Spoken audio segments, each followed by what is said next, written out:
중국의 합작법이 설립한 거. 그로 인해서 좀 많은 사람들이 아두카누밥의 안 좋았던 실패가. 안녕하세요, 월리버입니다. 여러분, 드디어 제 첫 책이 출간되었습니다. 다음 주부터 오프라인 매장에서 볼 수 있으실 거고 17일에 예약 판매로 구매해주신 분들은 모두 이제 발송이 되었습니다. 벌써 받아보신 분들이 계시는데요.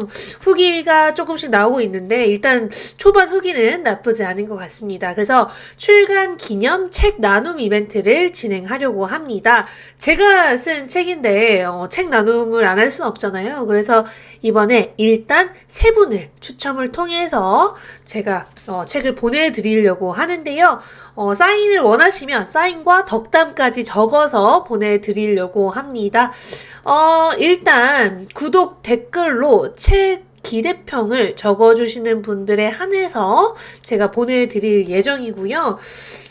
책에 어떤 내용이 있느냐, 물론 목차를 보시면 아시겠지만 기본적으로 기업 얘기도 있지만요, 제약바이오를 어려워하시는 분들이 너무나 많기 때문에 기초적인 지식부터, 여기서 말하는 기초적인 지식이란 생명체를 이루는 기초 단위, 기본 단위, 세포가 무엇인지부터 시작해서 그 내부의 구조나 세포 소기관이 뭔지, 그리고 암이 정확히 뭔지, 그리고 암의 종류에 대해서, 더 나아가서는 자가면역 질환 혹은 백신, 당뇨병, 비만, 그리고 화학합성의약품, 바이오약품, 이런 기본적인 시장에 대한 이해, 단어에 대한 이해를 모두 다 할 수 있는 그런 책이라고 생각을 해주시면 될 것 같습니다. 그래서 일요일까지 3분을 추첨해서 제가 책을 발송 드릴 거고요. 일요일 11시 59분까지니까 꼭 구독과 댓글 부탁드리겠습니다.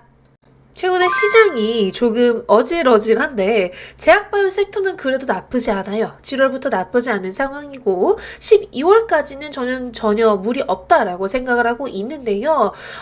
지금 최근에 좀 바이오텍 대비 지지부진했던 게 이제 바이오시밀러 관련 기업들이랑 CDMO, CMO 관련 기업들이라고 할 수 있습니다. CMO, CDMO 관련 기업들은 아무래도 생물보안법으로 인한 수혜를 좀 먼저 받았었기 때문에 최근에는 다소 조금 부진한 성적이라고 할 수도 있고, 혹은 그래도 굳건하게 바닥을 지키는, 바닥이라고 해봤자 최근에 좀 올랐었기 때문에 그냥 움직이지 않고 있는 상황이라고 생각하시면 될 것 같아요. 근데 여기서 중요한 게 뭐냐면 연말쯤에는 이 생물보안법 관련해서 업데이트가 있을 수 있기 때문에 그래도 한 번쯤은 다시 봐야 되는 구간이 아닐까, 그렇게 생각을 하고 있습니다. 물론 생물보안법이 무조건적으로 통과가 된다, 혹은 통과가 될 수밖에 없다라고 생각을 하시는 것보다는 연말쯤이나 이제 내년 초에는 우리가 결과를 볼 수 있을 것이라는 것, 거기에 더불어서 하원 의원을 통과한 생물보안법 HR 8333 법안의 경우에는 상원 의원 투표가 예정이 되어 있죠. 물론 S3558 이게 법안이 여러 개가 있어요, 생물보안법은. 근데 이제 S3558의 경우에는 조금 더 이전에 먼저 발의가 됐었던 건데, S3558은 상원의원에서 발의가 됐었던 거고, 이 HR8333은 하원의원에서 발의가 됐었던 거예요. 그래서 S3558의 경우에는 게리 피터스라는 의원이 발의를 했었는데, 생물보안법 관련된 법안이고, 이 또한 6개월 동안 진전이 많이 없다가 최근에 이제 수정 요청을 했고, 수정이 허가가 났어요. 근데 이 수정된 사안을 보니까요, 어찌됐든 우시 계열사들이 다 포함이 되어 있다라고 나와 있고, 거기에 더불어서 계약 금지 범위가 확대된 것도 확인을 할 수 있었습니다. 그러니까 기존에는 얘네랑 계약하지 말아라 였는데, 이 기업이 만든 장비도 쓰지 말아라 이런 식으로 계약 금지 범위가 확대가 되었다라고 생각을 하시면 될 것 같아요. 그래서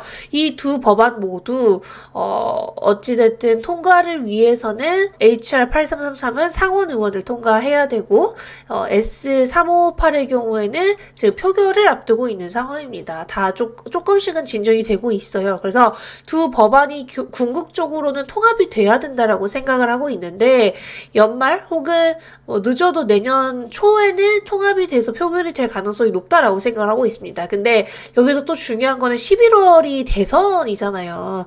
대선이라서 민주당 측에서 이걸 국방수법법인 NDA에 포함시킬 가능성이 있지 않을까? 이제 그렇다면 이제 연내에 어느 정도 결론을 알 수 있기 때문에 생물보안법 관련된 기업들이 조금 많이 움직일 수 있지 않을까 그렇게 생각을 하고 있습니다. 뭐 잘 아시겠지만 빅파마들이 되게 자체 공장들을 몇 년 동안 많이 팔았죠. 그리고 대부분 외주를 맡기는 방식을 선택했습니다. 자체적으로는 라이선스 인을 하거나 이제 신약 개발에 좀 중점을 두는 등 생산은 다른 기업에게 맡기는 걸 선호하기 시작했어요. 근데 이제 일라일리랑 노보노디스크의 경우에는 최근에 조금 다른 행보를 보이고 있는데요. 노보노디스크는 카탈란트를 인수하고 일라일리는 자체 공장을 지으면서 비만 당뇨 치료제는 이제 내가 생산할 거야 이런 모습을 많이 보여주고 있는 것 같습니다. 근데 이제 다른 빅파마들은 그래도 외주를 맡기는 방식을 선호하고 앞으로도 그런 방향으로 갈 가능성이 높기 때문에 당연히 CMO, CDMO 기업들의 미래는 어둡지 않다라고 생각을 해주시는 게 맞을 것 같고요. CMO, CDMO 기업들에 있어서 그래도 중국의 반사 수혜라고 한다면 인도와 한국 기업들이 가장 수혜를 받을 가능성이 높기 때문에 기업들의 업사이드는 여전히 유효하다라고 저는 생각을 하고 있습니다.